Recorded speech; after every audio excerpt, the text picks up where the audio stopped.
ఈరోజు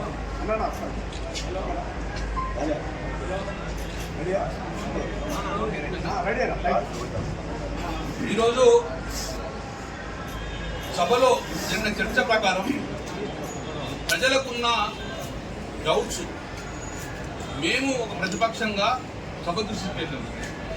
గౌరవ మంత్రి గారు శ్రీచక్ర మంత్రి గారు సమాధానం ఇచ్చే బాధ్యత వారికి. మేము మళ్ళీ క్లియర్గా మెన్షన్ చేస్తే వాళ్ళు పారిపోయారని చెప్తున్నాం.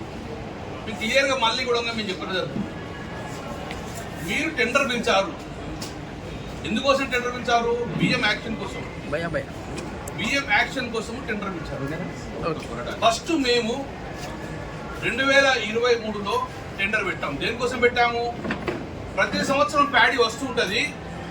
ఇప్పటికే పంట పెరిగిపోయింది, బిల్లింగ్ కెపాసిటీ తగ్గింది, బిల్లింగ్ చేసేట్లో డిలే అవుతుంది. కాబట్టి అక్కడ ఉన్న ప్యాడీ ఖరాబ్ అవుతుంది.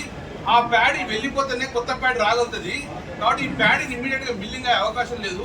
కాబట్టి మీరు ఓపెన్ యాక్షన్ పెట్టి ఎవరైనా కొనుగోలు చేసేవాళ్ళు ఈ ప్యాడీని తీసుకెళ్లి ఇక్కడ మిల్లింగ్ చేసుకొని గోడౌన్లు ఖాళీ చేయాలి, రైస్ మిల్ ఖాళీ చేయాలి. తద్వారా వచ్చే క్రాప్కు ఇమ్మీడియట్గా గోడౌన్లు ఖాళీ చేయాలని చెప్పేసి టెండర్ పిలవడం జరిగింది. కానీ మాకు 2500 రూపాయలు వస్తేనే మేము టెండర్ యాక్షన్ పెద్దవుతున్నాం. కానీ 1800 మాత్రమే పర్ క్వింటాల్ వస్తే మేము టెండర్ గౌరవ ముఖ్యమంత్రి కేసీఆర్ గారు టెండర్ క్యాన్సిల్ చేశారు. చేసి మళ్ళీ ఎక్కువ రేట్ రావాలని చెప్పేసి మళ్ళీ కొంచెం స్లోబల్ చేసి మళ్ళీ టెండర్ పిలిచాం.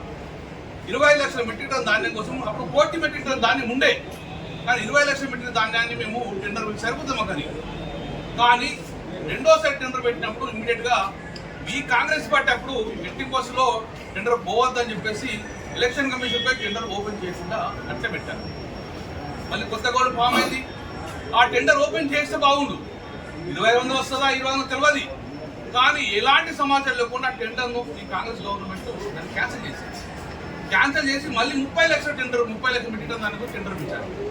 నేను ఇక్కడ ఏమంటున్నా, ఎందుకోసం టెండర్ ఇస్తున్నాం? మనము అందులో ఉన్న ప్యాడీ గడిచిన ధాన్యంగా నేనే కానీ దాన్ని ఓపెన్ యాక్షన్ పెట్టి ఎక్కడో వచ్చి తీసుకెళ్లి దాన్ని గోడౌన్ ఖాళీ చేయమని చెప్పాను. కానీ ఈరోజు జరిగేది 30 లక్షల మెట్రిక్ టన్ ధాన్యం 90 రోజులైంది. ఇంతవరకు కూడా అక్కడ నుంచి క్వింటాల్ కూడా ప్యాడీ చేయలేదు. ప్యాడీ వాళ్ళు ఇస్తామంటారు రైస్ మిల్లర్లు, కానీ మాకు ప్యాడీ తీసుకోము, మాకు డబ్బులు ఇవ్వండి. 2209 రూపాయలు పర్ క్వింటల్ అడుగుతున్నాం. 2007 రూపాయలు ఖజానాకు రావాలి. మరి 2209 ఎందుకు మీరు కలెక్ట్ చేస్తున్నారు చెప్పంటే సమాధానం చేసి ప్రభుత్వం. నేను ఇప్పటికీ డిమాండ్ చేస్తున్నా, రైస్ మిల్లులు అందరూ ప్యాడీ ప్రభుత్వం పెట్టడానికి సిద్ధంగా ఉన్నారు. టెండర్ యాక్షన్ ప్రకారం ప్యాడీ కలెక్ట్ చేయండి, వాళ్ళని డబ్బులు కలెక్ట్ చేయొద్దు అని చెప్పేసి క్లియర్ ఎప్పుడు జరుగుతుంది. మరి టెండర్ పిలిచినామన్నారు, ఎవరో కాంట్రాక్ట్లు వచ్చిండ్రు, ఎలిజిబిలిటీ క్రైటీరియా పెట్టారు, ఓపెన్ యాక్షన్ పెట్టాలంటే 100 మంది రావాలి కదా, ఎంతమంది వచ్చిండ్రు అని మీరు సభా సంఘంలో ఏమని చెప్తుండగా ఇంతవరకు ప్రభుత్వం చెప్పి ఏమని స్పందించారు? మీరు తేట తెల్లంగా ఉంటారు, ట్రాన్స్పరెన్సీ అన్నారు కదా, సభా సంఘం వేసేందుకు మీరు ఎందుకు వెనకాడుతున్న ప్రభుత్వం అని చెప్పేసి మేము డిమాండ్ చేస్తున్నాం. సభా సంఘం వేస్తే తెలుస్తుంది ఎంతమంది యాక్షన్లో పాల్గొన్నారు, ఎవరు రింగ్ చేసిండ్రు, ఎవరికి ఎలిజిబిలిటీ ఉంది, ఎందుకు తక్కువ రేటు కోడి చేశారు, తక్కువ రేటు కోడి చేసిన వాళ్ళు ఎందుకు ప్యాటీ తీసుకుంటలేరు, ఎందుకు డబ్బులు ఎక్కువ తీసుకుంటారు అని చెప్పేసి ప్రధాన డిమాండ్ పెడితే ప్రభుత్వం సమానం చెప్పలేదు. రెండోది రేషన్ కార్డ్స్ మీద సన్న బియ్యం టెండర్ ఇచ్చారు. మేము ఒకటే అన్నాం, సన్న బియ్యం హాస్టల్కి ఇచ్చేందుకు మన దగ్గర ప్యాడీ ఉన్నది, ఆ ప్యాడీని సన్న బియ్యంగా మార్చమని చెప్తే వాళ్ళు మార్చకుండా దానిలో అమ్మేసి మళ్ళీ కొంతమంది ప్రయత్నం చేసారు.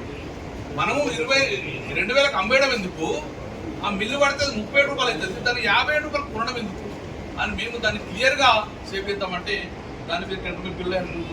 నేను అందుకే ఇవన్నిటికి సభాసంగం వెయ్యండి, స్పీకర్ దగ్గర పెట్టండి ఫైళ్ళు, టెండర్ యాక్షన్ విధి విధాలు బయట పెట్టండి, ప్రజలు తేట తెల్లంగా ఉండడంగా ప్రభుత్వం ముందు పెట్టే పరిస్థితి లేదు.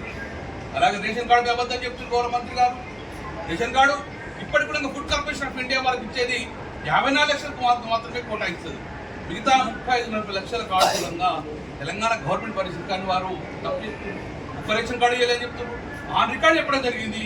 ఇవన్నీ కూడా ప్రజల దృష్టి పోవాలని చెప్పేసి చెప్పడం జరిగింది. కాబట్టి